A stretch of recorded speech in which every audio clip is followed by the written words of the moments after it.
So for many DIYers and homeowners that like to do projects, well, this one's quite the doozy. So we have everything that's black trim around the house that we painted. The garage doors, the shutters around the door here, and then, you know, the foundation, we have the black rubber mulch. So everything's just a black, it's a perfect color of trim, right? So when we bought this house, nothing was black. So we wanted to make it look nice and do what we can, right? So these, we have about 6 of these. I have 4 in front and then 2 here in the back. And I thought about just replacing them. I mean, that's our goal, is to replace them, but 6 of them, the ones we want, are kind of expensive. So with other things to worry about, it's kind of one of the last projects that kind of gets, you know, put on the back burner. So thought maybe, okay, just take it off. It shouldn't be too bad. Those are 2 thumb screws here that it connects to this, this mounting plate, and it pulls off, and then all the wires are exposed. But I mean, look at all the glass. I thought maybe I'd have to take the glass off, but look at this. These are all like, that's definitely not happening. So there's just way too many small parts, and I just wanted to clean the glass really good. But it's just gonna look so much better black. I'm, you know, a stickler for attention to detail for certain things that I can paint or change that make a big difference, that don't cost a lot of money. Plus, it gives me a reason to make content, right? And it'll look nice too. So got this one off. Of course, the breaker was wrong. I'm not surprised. There's been so many small things with this house that are just questionable, and just, you know, things that you find later on after you buy a house. You don't, you know, find everything. But the breaker was labeled wrong. It was labeled garage door instead of just garage. So I had to fix that twice, or check that twice. And I took this one off. So you have your ground wire, and then you have your, you know, your black and white. So pull this off.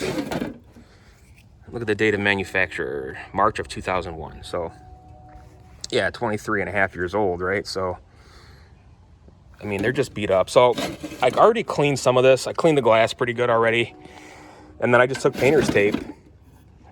And obviously up here is a little bit trickier to get. I got to get a few more areas, but I'm going to clean this off, and then I'm going to take a sanding block and sand some of this off, this bare exposed metal. It's just, they're just looking really bad. So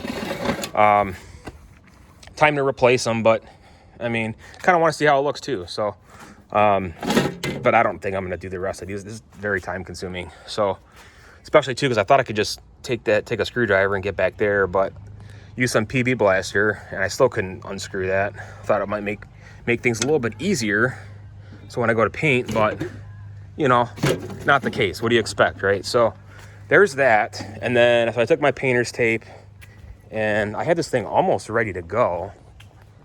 So just kind of show you some of the tools I'm using. So I tried the PB blaster on some of those. It didn't really do anything.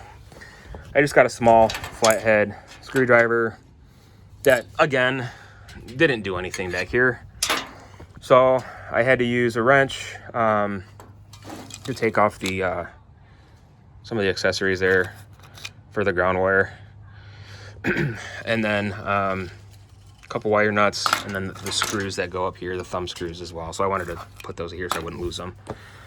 And then I have my painter's tape that I'm using to tape all the glass off, and then I'm going to clean this, and then, or sand it and then clean this again before I spray paint it. So I got a nice X-Acto knife. Just put some tape over it. Obviously, those are the trickier spots, right? And then here, it's gonna be a lot easier because you can just, they're flat surfaces, right? So just take it, and I'll just go all the way down.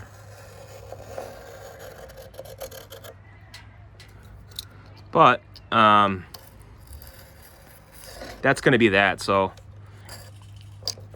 I will finish this up, and then I have some paint. I'm just gonna use some Rust-Oleum. I have a little bit of the gloss protective, not much left of this, but the black semi-gloss. So I don't know, we'll see how it turns out. But that's my project for today. Definitely a lot more time consuming just based on the design of this thing and how nasty it is. But I took some glass cleaner, sprayed the inside the best I could. I was trying to find my steel wool, but I can't find it to clean the outside of the glass because it gets all that debris off of here. But that's pretty much it. So stay tuned for the final result, and we will see you in the next video. Thanks for watching.